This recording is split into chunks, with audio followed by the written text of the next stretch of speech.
Welcome back. In the last step, we tried to understand what's happening in the background. What's happening in the background when we are running a Spring application, how Spring creates beans, how it manages dependencies, and all that kind of fun stuff.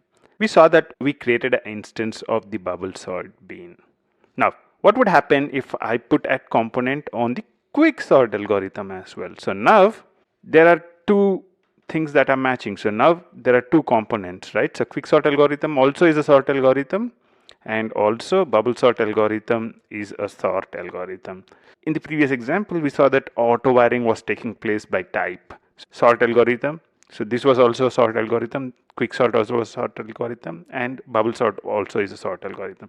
In the earlier example, only bubble sort was having a component. So Spring picks up bubble sort, and it says there's only one component of that type, so it auto wires it in here. What we did now is we added a component on quicksort also, so there are two components on the class path. What does Spring do to resolve that? Let's try that and figure out a lot of variations of this concept. Let's run this application. Failed to start. Binary search IMPL requires a single bean, but actually two were found. So it's saying I need one sort algorithm, but you are giving me two. I can go ahead and remove the add component from the bubble sort algorithm. So I can say, okay, I don't want to use you. I remove that component from it. So what would happen now? Okay, it's using the quick sort algorithm. So that went through fine. Other way you can have done that is by using something called add primary. So now you have two components on the class path. So if you have two components on the class path of the same type, then I can make one of them primary, add primary, and press command 1.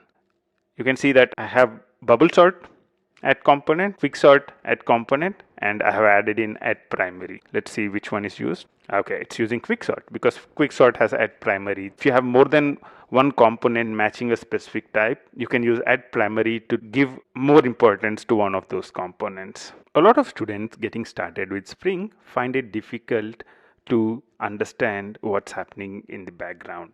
Since you have a good understanding of it, you would be in good shape to solve any problems that would come up. So let's say what I'll do is I'll remove add component from the bubble sort algorithm.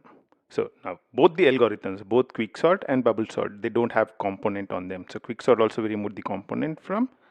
And now let's run the application. The log says application failed to start. So it says binary search IMPL requires a bean of type sort algorithm, but nothing was found for that. So neither the quick sort algorithm nor the bubble sort algorithm had a component on them. So they will not be found by the Spring framework when it searches for components. Or if you are actually, let's say I removed the add component on this as well. So let's go to binary search IMPL and remove add component from here. What would happen? Spring will not find any beans, so it will not create any beans at all. I've removed add component from everywhere. What would happen? It says in main, no such bean exception. So where is the error coming up? You know it. Here we are doing a get bean. We are trying to, from the application context, we are trying to get the bean of class binary search IMPL. But what we did here is we removed the add component for it. Spring will not know about binary search IMPL at all. So Spring is complaining, I have no idea what you are searching for. Go and tell me what you want me to do. So by the errors which it throws, you'd be able to understand what's happening in the background. If I add component, now it says I'm searching for sort algorithm, but I'm unable to find it. You have to make sure that you define an add component in here. So now I can go here and add component, add primary, whatever I would want to add in. And now I can run the application. You would see that it picks up the right one because I put primary on the bubble sort, it picks that up. Whenever you have any problems of the type a bean is not found or multiple beans are found, see if you have used the right combination of add component, add auto-wired, and add primary. Those are the important things you would need to know to be able to troubleshoot any problem with Spring framework. So in this step, we looked at add primary, and also we looked at a few troubleshooting tips related to solving Spring context issues. Until the next step, bye-bye.